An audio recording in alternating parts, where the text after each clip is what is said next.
Good morning, Daniel. Morning, Dan. Uh, what do you think about moving? I am busy that day. I'm not moving.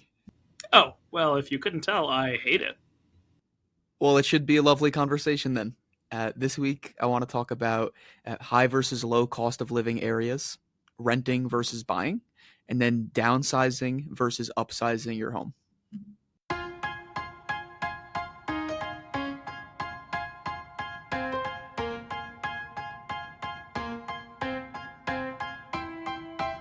Welcome to the Science of Wealth, where we discuss the science behind financial planning and the art of learning and applying it.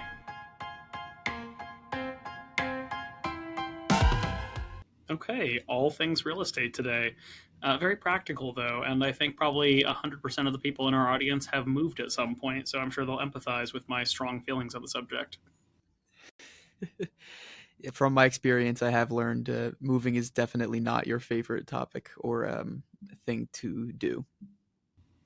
It's a necessity in all the ways that, obviously relocating or getting closer to work or closer to family or following school, career, whatever is necessary. But it is also a scathing indictment on how much crap we accumulate. Yeah, I think once upon a time I mentioned, "Hey, what do you think about pickup trucks?" And you had two things to say. You said one, they're too big, and two, you're going to be the friend that everybody asks for the favor when they're moving, so don't do it. Yeah, because you have the vehicle that a couch can sit in the back of. You also missed the third thing, which is not just that they're too big, but also I think you should have to have a license that is based on your occupation to own one. Like you have to live on a ranch or work in the trades or something. But if you're just like Steve the accountant, you do not need an F-350. All right, Steve, I hope you're listening. There is no Steve, but the notional Steve, get rid of that monstrosity. Well, let's start with high versus low cost of living areas here, Dan. When I think of this, I really just think housing, right? So homes and things are more expensive in one area versus another. But I know that's not necessarily the case. There's also impacts to, your lifestyle, savings, taxes, long-term planning. So let's talk about it. What are the key differences between a high and a low cost of living area? There's a lot of factors. I think housing is always sort of the go-to example because when you think of like a high-cost living area, you think of San Francisco, you think of Manhattan, you think of Boulder, you think of these places where like the homes themselves, the rent, the mortgages, everything is just very high and accessible. And there's a sort of push-pull in the conversation around housing costs for something like the latte effect, which is like, it's much better than never going to Starbucks again for your wealth. It's not buying so much house that you can't afford to have Starbucks every day. So there's just a balance there where I think that the impact of housing is probably the biggest part of this conversation. But this can also get into sales tax, property tax. This can get into issues of income tax on a state or locality level. This can get into just like the logistical costs of certain day-to-day things. Like if you live in downtown Chicago or you live in Manhattan, owning and maintaining a car is a substantial financial burden above and beyond what owning a car would be in Longmont. So there's things like that where there can also be these extraneous kind of a little nip here, a little slice there, things that can really add up in a substantial way. I don't think cost of living or high cost living is informed as much by things that are commodities. So like if you live in like the middle of nowhere, Alaska, coffee is going to be a little bit more expensive because it costs that much more money to get it up to you there. But generally speaking, it's not going to be like the price of milk and eggs that really defines what a high or low cost living area is. Generally speaking, it really is going to be big financial items like your home, and then it is going to be local systemic factors such as taxes and various things around like transportation and so on. All right, that makes a lot of sense. But on the other side of it, so say I live in a high cost of living area versus a low, does it reflect in my income as well? Not as much as you would hope so, right? Like you would just sort of think, oh, if it costs 250% more to live in Manhattan than it does to live in Fort Lupton, Colorado, surely everybody in Manhattan is making 250% more. And the challenge there is twofold. Number one, no, they don't. Just in general, you don't see such enormous swings in income relative to cost of living. I know a financial planning student from CU who got their first planning job in Huntington Beach, California, and was making $45,000 a year. And at the same time, I had hired Samantha, my first associate planner, at $60,000 a year. Right. So not only living in a lower cost of living area here, relative to a higher cost living area there, but also the wages were inverted, right? The person living here had lower cost living and was making more than the person living in the high cost living area making less. So it is not just a universal truism. Now, for affordability factors, yeah, you will definitely see, a slightly higher minimum wage, a slightly higher, de facto market rate wage in higher cost living areas. Like nobody's working for $8 an hour in downtown San Francisco because you can't begin to afford that unless you're like a teenager who lives in their parents' home close to downtown and it's just like an after school job sort of situation. I also think the minimum wage in California is higher than that, so almost certainly nobody's making that. But by extension from that, the other factor that also occurs here is we often just go like, oh, well, if housing, if generalized cost of living is, let's say, 50% more somewhere else, you just need to be paid 50% more to make up the difference. But remember that we have a progressive tax system in a lot of ways, where not only do we have to make more than the actual cost of living difference, we have to offset the fact that our tax brackets might be increasing as we go, so that to equate to a 50% difference in cost of living, you might actually need to make 60 or 70% more to make up the difference as certain costs expand as you move up the income spectrum. Ah, I was hoping that wasn't the answer. I was hoping it was going to be more and more a percentage or dollar match. What about like the abundance of jobs in an area? I would assume high cost of living areas are going to have more jobs available if you are to lose your job or seek something else out. Is that true? Not necessarily. The interesting thing is that high cost living areas often have a thriving job market for low income positions because there's this push pull between, like, let's say like Vail, right? You want somebody to work at the McDonald's in Vail. Well, nobody who works at McDonald's in Vail, maybe other than the person who owns the McDonald's, can afford to live in Vail. So now you have to account for commuting costs, right? Or somebody having to live, in an adjacent town or somewhere up or down the canyon there to be able to afford to live close enough to then work there. So you will see sort of adjustments for that, particularly in locality, particularly as you get into like remote locations. I know in Estes Park, for example, there's often sort of a bump to the market rate wage. So like I know if you work at the Safeway in Estes Park, you get paid more than somebody who works at the Safeway in Longmont, just because there are not enough people in Estes Park who can or would or will work at the Safeway.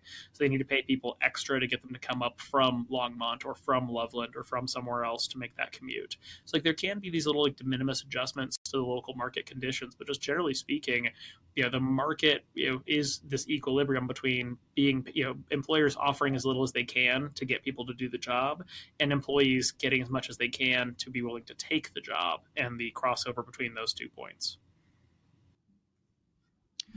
All right. That makes a lot of sense. It's a supply and demand issue with some of these places up in the mountains, for example. Do high cost of living areas also tend to be closer to, large cities where there's a lot of population? I mean, not necessarily, right? A lot of things can drive cost of living as far as kind of where they are. Something like Manhattan, San Francisco, you have a literal limit to the dirt on the peninsula, on the island, where that just creates a supply demand pressure that drives up the cost of housing. But at the same time, look at a place like Bozeman, Montana, pre-COVID. A 3-bed, 2-bath house might have been like $240,000 to $300,000 a year. That same house today probably costs just shy of $1 million. And there's no land lock limitations in Bozeman. It's not a problem of like, oh, it's in such like a bowl or like on the edge of cliffs or something where it can't possibly grow. Like you could just grow, suburbs out along the highways and the roads around Bozeman and just make Bozeman bigger. The thing that's really driving that is, yes, you can do that, but nobody's done it already. There's only so much supply, and that drives up the value. So high cost living can be related to just generalized scarcity or geographic constraints. It can be related to other factors. Again, sometimes it's a property tax thing, an income tax thing, it's a remoteness thing. And at the same time, you can actually push back against some of those factors in certain places. Look at Austin or Minneapolis. Over the last 4 or 5 years, they've built an enormous amount of apartments and lower cost housing, and have actually driven the cost of real estate down to the point where actually in Austin you have some people who are underwater on their mortgages right now because so much housing got built and so many people sort of bought at the peak in 2021, 2022. So it's an interesting dynamic where high cost living is not a fixed effect. Sometimes it can be temporary supply demand issues, or it can be extraneous factors. Look at a lot of real estate in Florida right now. Florida has an enormous volume of sell side transactions happening. People trying to get out of their condos, get out of their homes, because the cost of insurance in Florida has become astronomical because of all the hurricane damage over the last decade, such that now people who are trying to, snowbird or comfortably retire into a nice, place down there going like, well, my house is paid off, but my insurance costs are greater than the mortgage would have been if I was still paying for it. And my retirement, was sort of built on this idea that I was only going to be paying property tax and normalized nominal insurance costs, not a whole second mortgage in insurance costs. All right, yeah, that makes a lot of sense. I didn't even think about just the increased insurance costs as well as just taxes and the overall costs of housing. Um, and it sounds like that's specifically in Florida, something impacting retirees. I'd say my last thought here is to those that aren't retired and are still working, right?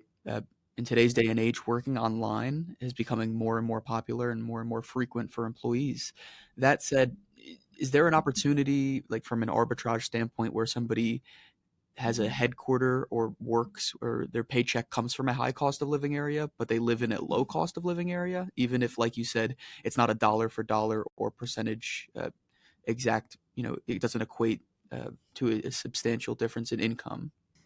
You saw a lot of discourse around this back in like 2023 when return to office sort of started happening, where a lot of people were told, hey, we're going remote for COVID. And then, eventually like, hey, this was working great. We're going to let you all go remote indefinitely. And so you saw people moving from San Jose to Boulder to Longmont or up to Bozeman or out to Cedar Rapids. Like you saw a lot of people moving from Silicon Valley in these high cost living areas to low cost of living areas and retaining their salaries as they did so. As time has gone on, you've started to see more discourse around sort of normalization of wages, which is to say, companies, particularly bigger companies, are going to have pay scales that they use across the company because you have to have some standardization, particularly because of liability reasons related to like equal pay, equal work. But what you're seeing is a lot more sort of judicious adjustments to cost of living stuff. And companies are sort of going about this one of two ways. They're either, saying, hey, you moved from San Jose where the cost of living is super high to Des Moines where the cost of living is super low. We are going to reduce your salary because you're being overpaid relative to your value in that market as opposed to here in San Jose. Plenty of push pull around that as far as employees being like, yeah, but I'm that valuable to you, so who cares where I live? Who cares what I spend my money on? But then you're seeing a more insidious version, which is essentially like the 50-mile circle return to office demand. Right? You're seeing a lot of like, if you live within 50 miles or 100 miles of a location, you've got to go to it every day or 3 days a week or 4 days a week. And if you don't, you're fired. And if you don't live inside of that circle, then we'll case by case it, but you're seeing a lot of sort of favoritism and sort of corporate nepotism happening there. All this to say, like, is there an arbitrage? There has been, there can be, and there's definitely some jobs and companies out there where the company's like, we don't care where you work. Like, never mattered to us in the first place. I'll think of, for example, Ben Lewis with the Financial Planning Association. I think he's lived in Maryland his entire decade plus with the Financial Planning Association, which is based in Denver, right? Like, I look at him as an example and go, he's clearly had a great, tremendous, valuable impact on the association. He's worth his weight in gold. And so they're willing to give him that position, let him keep that, let him live where he lives, and so on. But that's sort of an exception to the rule in a lot of places. And then just from and I don't want to get too far down the rabbit hole here, but just from a managing your career standpoint, I think there is a pretty dramatic difference in the career trajectories of people who are always at arm's length from their employers versus people who can sort of be there. And I hate to say it like water cooler talk or in-person favoritism is a thing, but it definitely is a thing. So I think it's meaningful for people who are thinking about their careers to be cautious about what sort of being the guy out in Idaho does to them or means for them when their company is here in Longmont or in Silicon Valley or Manhattan or wherever else. Well said. I got nothing to disagree with there. I wish it was a more arbitrage. It's one of those things that sounds cool as a financial planner if you can recognize the opportunity, I guess. There's a good faith version of this where it's like, yeah, man, you can move out there, and we'd love for you to work out there and keep working there, and it's fine, and you're great. But we live in an ever changing world, right? There's a ton of people who had government jobs or corporate jobs who were like, I'm unfireable, I'm going to be here forever, who get laid off, right, through no fault of their own. Just, hey, sorry, we're shutting down your division. Bye. right? And so if you suddenly isolated yourself for a cost of living arbitrage to a place where there are no tech companies or there are no biomedical companies or whatever your particular industry or occupation was, suddenly not only are you in a lower cost living area trying to make up for your sudden loss of income, but also you may have moved to a absent job market where you really can't find gainful employment close by.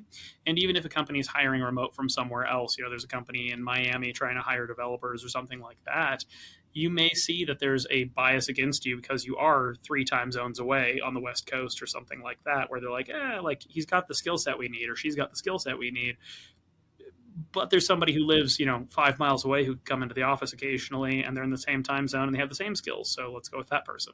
So it's not to say that it's impossible, it's not to say there isn't an arbitrage, but you got to be really careful about moving from high cost to low cost and assuming that everything is going to be ceteris paribus, all things are going to remain equal indefinitely, because it's almost certainly not going to be the case.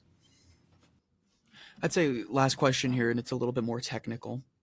Like, let's say somebody works as a software developer for a company out in San Francisco, high cost of living area, probably a slightly higher wage than, as you said, Des Moines, Iowa.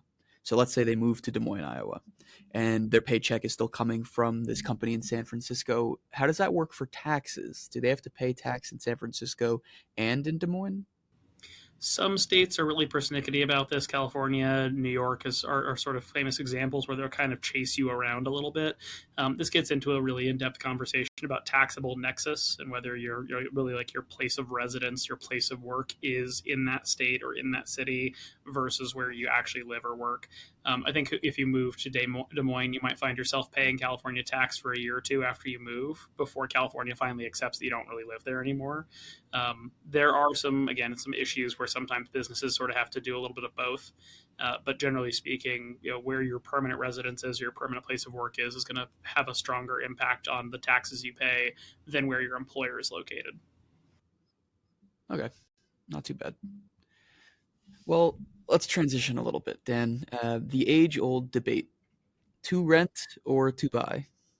And I hear it all the time, and I want to talk about it. I'm going to give the classic answer here. It depends. So, Daniel, you want to talk about it. What does what you want to talk about depend on? Sure. So let's say you move to a new area, you know, and you think you'll be there for a reasonable amount of time, so not a year.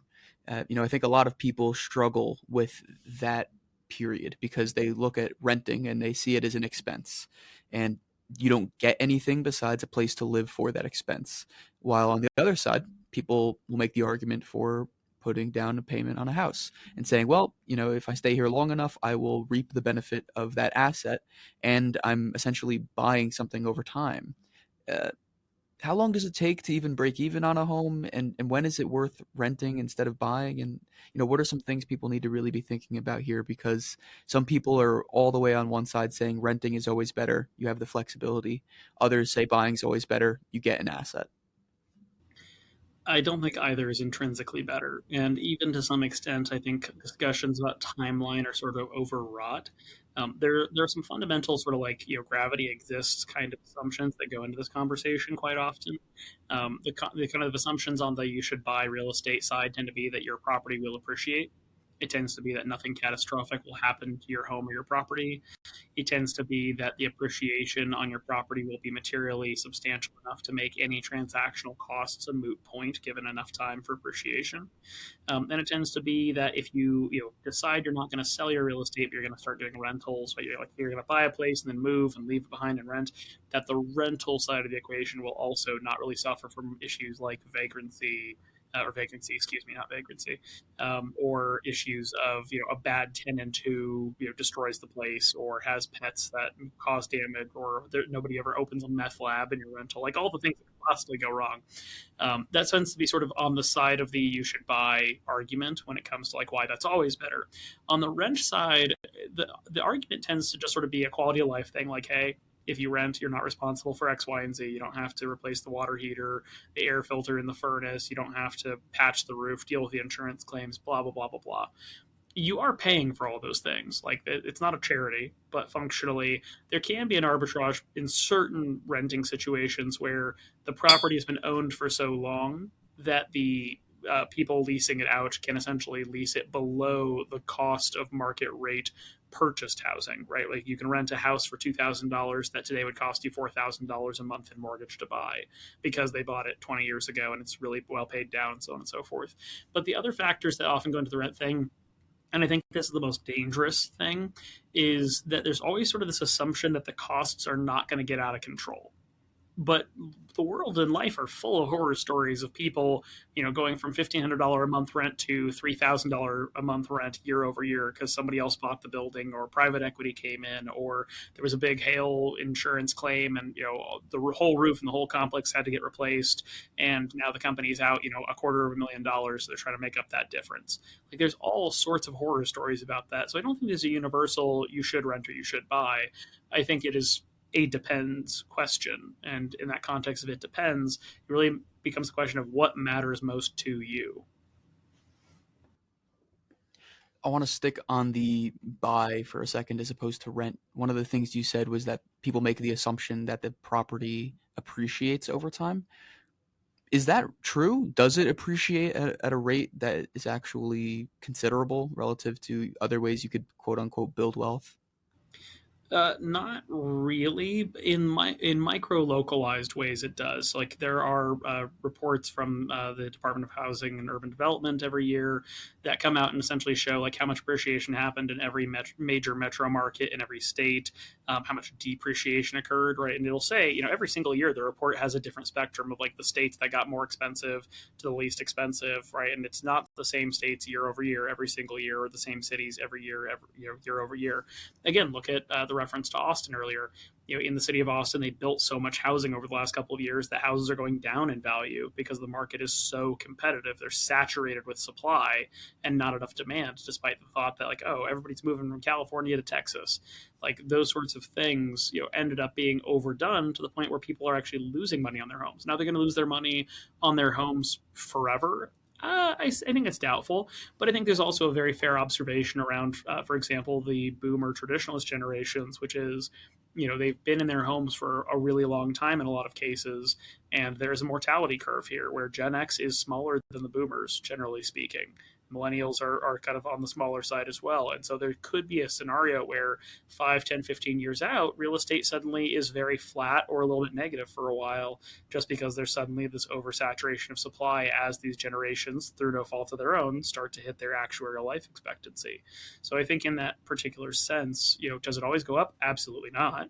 Can it go up? Sure. Can it go up a lot? Sure. But this is also where you get into like the land of real estate investment grifting, where there are people who will like sell courses or classes or seminars on like how to identify deals, right? They're really good at finding opportunities that other people miss out on. And so there are people who are professionals who do that. That's how they make their money. That's how they make their living. I think for the average investor, the average consumer, there tends to be just sort of what I like to call an idiot's hypothesis, which is I think this place is great or it's going to be great, so I'm going to buy stuff here, and I have every expectation that it's going to go up, and I have no plans or contingencies for if it doesn't. And so I think that's the place where people do get into trouble with that assumption about appreciation, is it can be completely unfounded.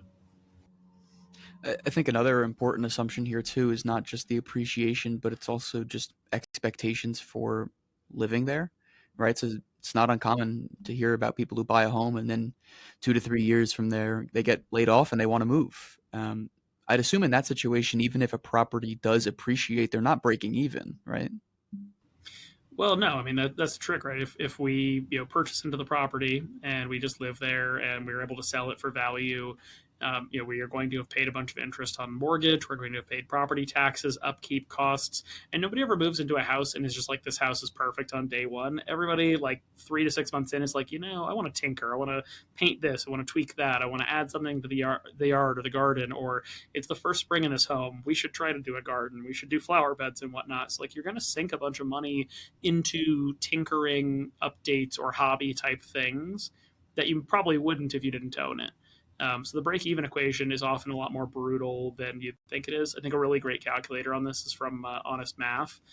that just absolutely rakes the idea of like short-term real estate holding, i.e., 10 years or less, from being profitable, and just really, really undermines that argument pretty badly. Because the math is just not favorable to it when you really factor in all the costs that go into owning a property versus just paying to occupy a property. Okay, so I could take a look at that calculator, but it sounds like at a minimum, give or take, you want to be there for a decade if you want it to be a financially optimal choice. Assuming that there's appreciation. If it's break even the whole time, then really what you're paying for is not ownership or equity. It's really just to stabilize your cost of housing to some extent within certain assumed parameters. Go back to the Florida example with insurance costs. Like plenty of people bought their houses in the 80s and 90s, paid it down over 30 years, it was free and clear, and then suddenly insurance just got crazy expensive because there was just too much damage and too many claims happening. And so, even for them, right, the assumption of stabilizing housing costs wasn't true. But in a general ceteris paribus, all things being equal situation, I think the basic anticipation that anybody has around buying a home is A, no third parties are involved in this anymore. Like if I want to paint the walls neon pink, I can do that. Assuming you don't live in an HOA where a bunch of Karens will come and write you tickets for it. But then otherwise, by extension, you have that control and you have some expectation that at least the principal and interest component of your mortgage is stable, and you are expecting that the property tax and or insurance costs will never become astronomical. And there is value to that because conversely, while the rental market can go up or down based on supply and demand, right, you should expect that the cost of a rental in a high demand area for now out to 30 years and beyond is going to be substantially greater as opposed to relatively stable in the ownership situation. But I think your minimum break even period is at least 5 or 6 years on a property, and frankly, in most cases, probably a lot longer. All right, so I learned a lot, but it still sounds like it's an it depends. It depends, and I think we'll use Boulder as a good example of this. If you look at Boulder real estate for like the last 15, 20 years, right, and I can't begin to count the number of times somebody's been like, man, I really wish I'd bought a house in Boulder, like my house would be worth so much, or I wish I'd bought lots of real estate in Boulder, like back in 07, 08, if only I'd bought like a condo on the hill and I'd bought a house for myself and all this, I'd have so much money. When you zoom out, the gross rate of appreciation of older real estate over the last 15, 20 years has been like 6% ish, which is not a terrible rate of return, but that's gross taxable. So then factor in financing costs, factor in inflation, and realistically, if you bought a house on a 30-year mortgage in Boulder at prevailing mortgage rates, call it 3% at some point in the last 15, 20 years, and you had inflation, you've maybe broken even on that property. Like there's some appreciation there, but really you've just converted your cash into real estate, and then it's maybe maintained value with inflation. But that's about all it's done for you. It's just that the houses in Boulder were already kind of more expensive than the average house back in the day, 15, 20 years ago. And so, 6% compounding year over year over year turns 300 into 400 into 600 into 800 into a million plus. And the same thing will probably happen here in Longmont and up in Fort Collins and down in Denver and other places where the longer you sit on it and the further back you look, you'll go like, man, you used to be able to buy a house in Wash Park for like $1 million. Now it costs like $15 million. Should have bought a house in Wash Park. But it's just going to be compounding over a long enough period of time that sort of creates this illusion of its ability to grow wealth. Not to say that it can't, not to say that it can't be valuable or that it's not a good asset, but just being mindful that real estate's hyper locality makes it hard to evaluate as an asset class. And this gets back into that whole opportunities driven thing. Yeah, I think I have some bubbles I need to burst with people I've been talking to recently. Hey, that's usually my department. So if you want to delegate, I'm always happy to remove people's fantastic beliefs. Let's transition here a little bit to downsizing versus upsizing. I think you hear a lot about people upsizing, right? They they want more house, they want to do renovations, maybe they have a bigger family. I think something that people don't talk about a lot is the other side when it's a little later in life and people want to downsize or maybe they're forced to downsize. So first and foremost, let's talk about upsizing. What are some of the common reasons someone may upsize? A lot of upsizing has to do with relationships and family issues. So you're single, you start dating, maybe move into the same apartment together, but pretty quickly you realize that your 600 square foot one bedroom apartment is a little bit small for two people, particularly if you work from home. And so then you start looking at bigger apartments. But as you start looking at bigger apartments, you go like, well, gee, we're looking at spending $2,000 to $3,000 a month. We could buy a house for that. Like we should maybe just think about buying a house or buying a townhouse or a condo for that instead of renting and quote unquote throwing our money away. And so I think that's one of the most common drivers as you get into a relationship and you find that you're sort of out of elbow room where you're currently living. I think this actually leads in modern financial terms to sort of a classic mistake, which is to say, I am sort of bearish on the concept of a starter home. And that's been a big cornerstone thing for the last 50, 60 years in the United States is buying a small house to start with. And then once get married, have kids, grow your family, then you upsize to a bigger home with more bedrooms, more space, bigger yard, nicer neighborhood, better schools, et cetera, et cetera. I think that is a classic example of buying real estate and not getting enough time in the amortization, right? As far as getting the mortgage paid down a bit and starting to really actually get some yield off of your real estate, where you let's say you're dating or you're in a long-term relationship, you buy a house together, you get married a year or two later, you have kids a year or two later, and you're only 3 to 5 years into this mortgage in this house, and suddenly you're talking about selling this house to buy a bigger house. And really, you just sort of wasted a bunch of money on the first house is kind of what happened there, let alone then if your relationship falls apart, goes through any of the other issues that could occur. I'm much more supportive of a rent and then buy a better quality of forever home, or at least a much more long term home where possible when it comes to that decision about upsizing.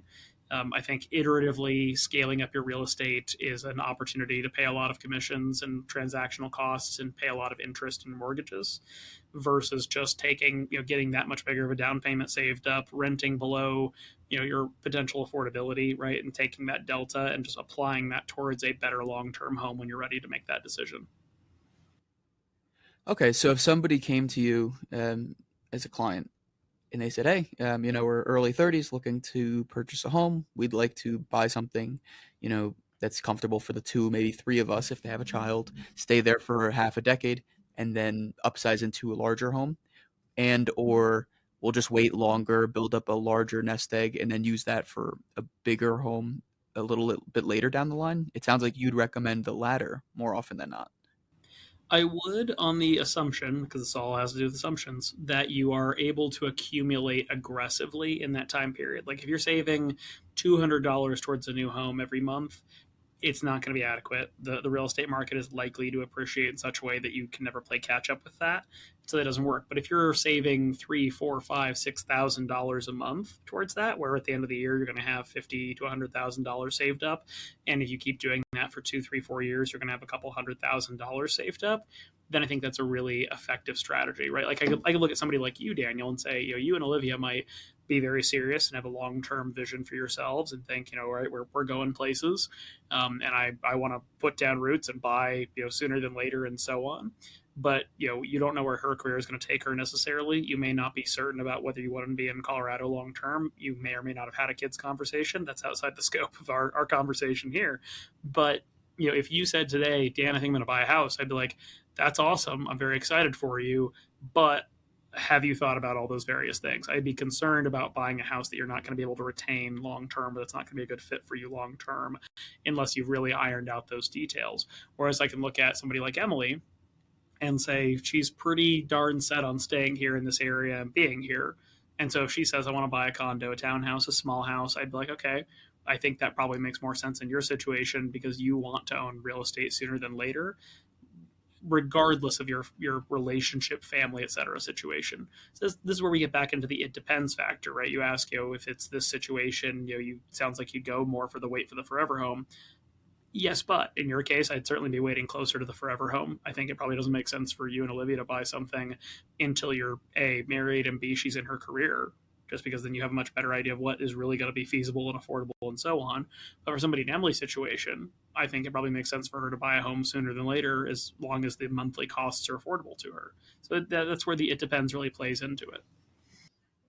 Yeah, that makes a ton of sense. It sounds like we're keeping this conversation more toward those folks in earlier stages of life, though. Do you have any experience seeing people maybe like closer to retirement saying, "Hey, I spent my entire life in a moderate-sized home. I've saved well. Now that I'm retired, I want to buy the home I've always dreamt of and upsize then." Strangely enough, you don't see too much of that. And I'll point to my good friend, good late friend Michael Lindsley as a good example, where he and his wife built this beautiful, beautiful property, enormous home, great location, absolutely customized and bespoke in every way, and really, really just built this enormous and incredible place. But I think the majority of people who kind of get to a later point in life are more likely to spend their money on a smaller, better located, higher quality property, because I think everybody goes through this little cycle of accumulation of stuff, right? Like, we have a garage full of stuff, a basement full of stuff. We have kids, we get camping stuff and kids things and kids bedrooms, yada yada. And as we get to our later cycle in life, we go like, wow, now that my kids have moved on, now that I've kind of gone through my donation phase and my yard sale phase and really tried to get rid of my stuff, I got a lot of empty rooms in my home. So I don't see a lot of people later in life trying to upsize unless it's sort of coincident with a material change in cost of living, right? Like if you move from Boulder, Colorado out to Des Moines, you could buy a house for half as much that's probably twice the square footage. And then you might go like, well, like why not? And that's okay. But I think as people get older, they often find that space is less important or less material to them. You might see them buy more land, more elbow room, right? More privacy in that sense. That's more of a location decision than a square footage of the home decision.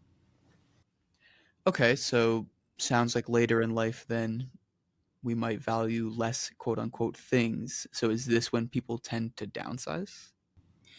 It is, and I'll make one little item before we transition to the downsize topic here, which is to say a lot of our clients in their 50s and 60s are having a conversation about cleaning. And that's often just one of the things about like how big is the home is like it's too much for us. We're gonna have to hire somebody. Instead of hiring somebody, we'd rather just have less home and do it ourselves. But to the question then of downsizing, yeah, I think there's a lot of triggers and reasons to downsize for quality of life reasons and financial reasons. I think often people delay it a little longer than is appropriate for them, but there's a lot of circumstances that can drive the decision to do it now versus later. Okay, off the top of my head, I can think of two. One just being purely financial, downsize, reap the excess equity in the home you've been living in for a decent amount of time. Second, I could just think of health reasons, right? So maybe you're in a later stage of retirement and you have a lot of stairs in a home, and that might become an issue later in life. I'd assume those are two, but am I missing anything? I think those are really big ones. I think also to some extent, you bought this bigger house because you had a family and kids and all of that, and then you find yourself going, well, I thought I hoped my kids would visit more, but turns out they're all busy off living their lives and having experiences and so on. So I'm gonna go ahead and downsize, and if they want to come visit, great, we will get a hotel or something like that. I think you see just a lot of like I bought a home for the space I needed for a phase of my life, and I'm not in that phase anymore.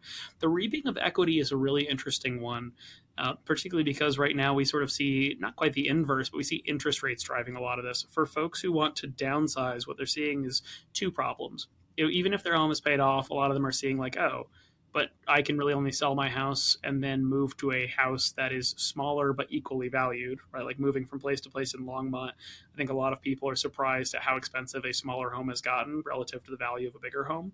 There's more of a premium on a property in general than there is on the size or quality of the property. Or if they don't have their home paid off entirely, but they locked in a nice 3% mortgage rate back in 2020 or after 2008, they're looking at it going like, I'm sorry, how much interest would I have to pay if I had taken a new mortgage? I'm sorry, 6%, 7%? What is this, the 80s? Like they're looking at it and going, this is crazy. I just for financial reasons can't bring myself to do that. And so a lot of people are staying stuck in it. And then finally, you sort of see the extreme other version, which is, again, selling from like Boulder to move to Des Moines or something like that, where it does work economically, but you're starting to see that sort of silver wave transition where a lot of folks are going from high cost living to lower cost living, but they're like, wait, I'm sorry, this 3-bed, 2-bath in Des Moines costs $450,000. I thought everything here cost like two nickels and a song. Like that just seems like so much money for a tiny house in Des Moines. What's going on here? because they're not the only person having this conversation and making these decisions. And so they're competing not only with a younger generation that's finally starting to overcome some things like 2008 setback in the economy, but also they're competing with their peers who are also trying to move to these lower cost living markets, and again driving up demand relative to supply. One of the other hesitations I think I've observed recently in clients facing this decision, in addition to the one you mentioned being just the interest rate difference and how jarring that could be for some folks, is just inheritance, right? I feel like I hear a lot of folks say, well, I could downsize, but I really want to leave my home to my kids. Can you talk about that a little bit? Yeah. There's a tax advantage to leaving behind a real estate property when you pass away, simply in that it gets a step up in tax basis. So if you bought a house, 40 years ago for $40,000 and it's worth $900,000 today, there could be a tax bill of 400 ish thousand dollars on, or sorry, $400,000 of income from that sale or capital gain from that sale. And if you just hold on to it until you pass away, boom, that problem goes away.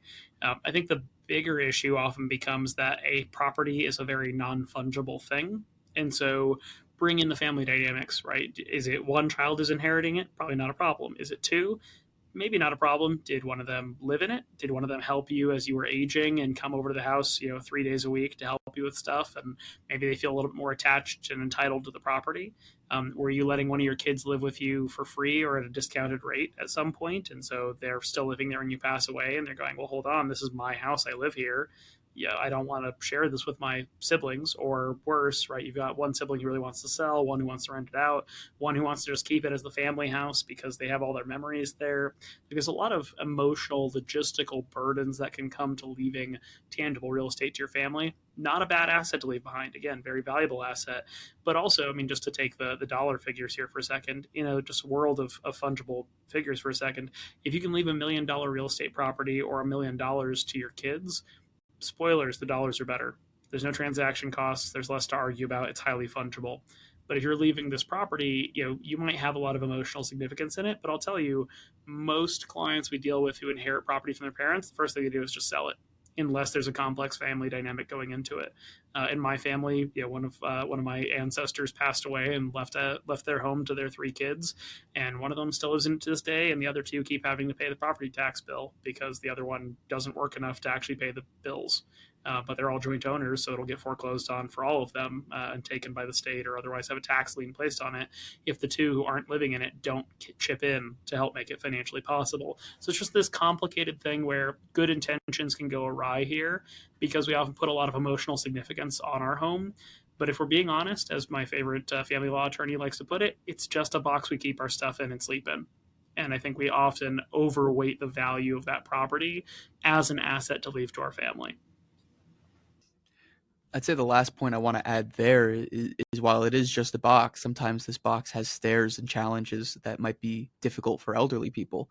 If someone's thinking, hey, I want to leave this asset to the next generation, how do you have the conversation with them? Just simply the fact they might not be able to physically live there. I have a strange answer to this one because, like, I live in a house that has 16 steps to go down to the basement and 16 steps to go to the second floor. We have very high ceilings. So, like, you look at that and you go, okay, that's not a house you can age in. I don't know what the cultural issue is, but like there's those little like chair elevator things that is kind of like go up stairwells in folks' homes, and for some reason, and I've not grown old yet, so I don't have this perspective, but it seems like everybody hates them, and I can't for the life of me figure out why. I'm like, I understand like walking up and down stairs is quote unquote what you've always done and is quote unquote easier, but like at a certain point, like I look at my house and I'm like, I can age there. I'll just use the stair chair thing. So like, there's always this conversation about like the stairs are a problem, but it seems like people really don't like the solution for that for staying in place, and I'm yet to quite figure out what the deal is there exactly. If somebody who has that in their house or who's had that in their house wants to like send us an email and be like, Dan, here's the truth, they suck, because I'm super interested. Because it's like the most obvious solution in the world to me, but for whatever reason, as folks get older, they seem to really despise the idea of like taking a little like gondola up to their bedroom or something. So that's completely fair. I mean, even if you watch like the Gremlins and the lady's chair goes like super fast, she flies out the window. Maybe that's where they're coming from. I mean, generational trauma there. But let's say somebody is against one of them. In that regard, it's probably going to be difficult to plan around leaving this property to their heirs because they still might have to live there for a decade plus when they physically aren't able to leave anywhere but like the living room and the kitchen, no? Well, and I think that just sort of becomes the question of like activities of daily living.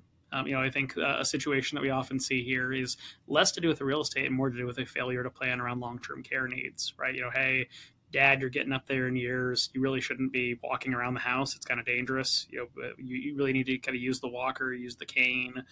We need to put in bars in the bathrooms and the shower. I think there's a scenario here where some people, the downsizing has less to do with the size or the stairs or anything, and often it's just, hey, let's, instead of doing all this home renovation stuff to make it accessible to you in your later years, let's just move you to a place that's already accessible. I think that is also a very common conversation around these downsizing discussions. I'll also say, if you've got the financial means for it, like those 55 plus communities where like somebody mows your lawn and shovels the walk, like it's like an Uber HOA, terrific value. Like expensive, but terrific value if you want apartment living, but also still want to have some equity involved. Like there's a world here where you can sort of have the best of both. Kind of hard to find, kind of expensive, definitely more expensive than market rate for something comparable just in real estate terms, but not a bad way to try to solve those problems by moving to a locale where you can steadily sort of escalate your level of support as time goes on. All right. I think that's all I had on this topic, Dan. I think that's a good one. Thanks for the info. Sure. Well, as always, Daniel, you know what comes next. I'm going to ask you, aside from our real estate conversation we just had, what have you learned in the last couple of weeks since you've been on the podcast that you think is valuable for people to hear about? The longer you work in a client-facing setting, the more you realize some people's bandwidth for acting on advice versus others. It's a significant difference, right? So some people you can give them 10 things to do and help them implement them, and they might be able to do all those 10 things in a quarter or even shorter amount of time depending on the complexity. Other people simply don't have the mental capacity to do the thing in what you would consider a timely manner. And I think I continued to just realize the importance of being patiently persistent with clients in that regard and understanding, hey, I would love for all these things to get done in this time frame, but I recognize that's likely not your reality. And it's not uncommon for clients to say something along the lines of, oh, yeah, I haven't actually thought about this since our last conversation 3 months ago. Can you send me an email and outline the things I need to do again? Even though for us, it's top of mind. And I think just navigating that tightrope between, being persistent, but also being patient has been interesting. The blessings and curses of executive functioning.